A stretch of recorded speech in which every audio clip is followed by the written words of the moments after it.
Hey, salut la compagnie! On se retrouve ici, dans le Cantal. Vous avez vu cet endroit magnifique? C'est ici mon bureau depuis maintenant 2 mois. Et je vais vous parler d'une superbe nouvelle qui est donc le BPC, brevet de pilote confirmé. Yeah. Mais avant ça, je tenais à tous vous remercier de me suivre dans cette aventure. Pour ceux qui, bien sûr, ne suivraient pas encore l'aventure, je vous invite donc à vous abonner. Vous avez le droit de cliquer, je crois, par là ou un truc dans ce genre. Que chaque nouvel abonnement, c'est un pas de plus pour avancer dans le tour du monde qui va suivre. Alors, le brevet de pilote confirmé, qu'est-ce que c'est? J'espère que ça ira, il y a le vent qui se lève. Dans cette vidéo, je vais donc vous parler comment je suis arrivé à avoir mon BPC, les étapes que j'ai dû suivre, les éléments qui ont pu m'aider à l'avoir, et surtout à quoi ça consiste et qu'est-ce que ça débloque. Donc ici, il y avait 3 petits éléments dont je vais vous parler. Tout d'abord, ceci. On a tous ce petit passeport. Dans ce passeport, qu'est-ce qu'il va y avoir? Vous allez avoir une théorie vraiment globale et qui ne va pas vraiment vous aider dans l'évolution si vous voulez avoir votre BPC. Mais par contre, c'est là où vous avez vos diplômes de tamponné. Ici, on a le brevet initial et ici, on a le brevet de pilote. Et là, il y a le BPC, brevet pilote confirmé. Il n'a pas été tamponné. Je ne sais pas ce que vous avez foutu à la FVL, mais vous avez oublié. Donc là, juste ici, j'ai reçu un mail. Et sur mon compte de la FVL, il y a bien écrit que j'ai mon BPC. Après brevet initial, vous n'êtes pas vraiment autonome. Bon, certains le seront plus que d'autres, mais ça ne dit pas c'est bon, prends ton aile et va voler tout seul comme un grand. Du coup, si on part du principe que vous avez envie de passer les paliers, on va dire que le brevet initial, c'est une petite marche, d'accord? Le brevet de pilote, c'est vous marchez 3 marches par 3 marches.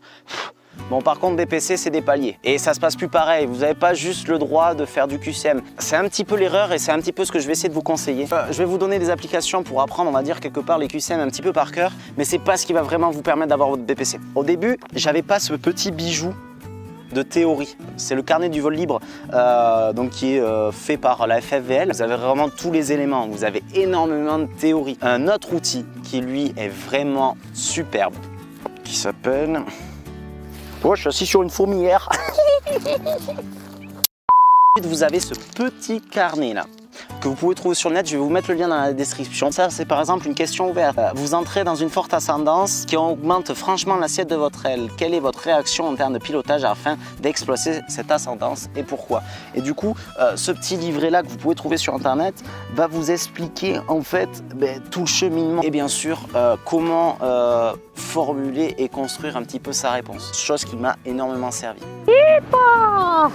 Du coup, avec le BPC, vous êtes censé savoir enrouler quelques thermiques, faire des 3-6, faire toute la prévision qui est météo, savoir lire ce qui se passe au déco, savoir atterrir, etc. tout seul. Mais ça, je pense que vous en doutez pas mal. Et bien sûr, dans tout ça, je vous ai parlé de la théorie, de la pratique, mais je peux aussi vous parler du moral. Le moral, lui, il a énormément sa place. Qu'on se le tienne pour dit.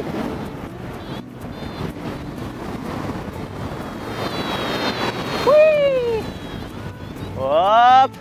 Et la tempo, bim. Donc le moral a son importance. Beaucoup de gens oublient ce vecteur-là. Il est important d'avoir eu le temps de faire mûrir tout ce que vous avez assimilé et vécu. Pendant toute cette phase, vous allez avoir une grosse phase de remise en question sur tout ce que vous avez cru comprendre. Et vous en reprendre plein la gueule. Hop là.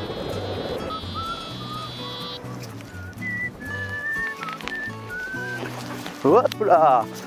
Et bien sûr, un des facteurs les plus importants pour progresser et avoir les réponses à ces questions, ce sont tout simplement les moniteurs. Donc je vous présente Lucky. Il roule aussi, qui a pas mal participé. À quoi? À quoi? Et bien sûr, Petit Peter et Arthur. Tous ont eu leur impact dans la construction de mon BPC et surtout de comment j'ai pensé. Je vous donne rendez-vous normalement la semaine prochaine pour vous faire un déballage de matos. Super va m'envoyer tout ce qui est biplace. Et ouais, parce que le but du BPC c'était ça, c'était de faire du biplace et de vous amener chacun d'entre vous. Donc si c'est pas encore fait, je t'invite à t'abonner et on se retrouvera très vite. Ciao ciao. Hey, psst, psst. Oublie pas, t'as même le droit de mettre un petit pouce bleu, t'abonner et même commenter. Vas-y, fais-le.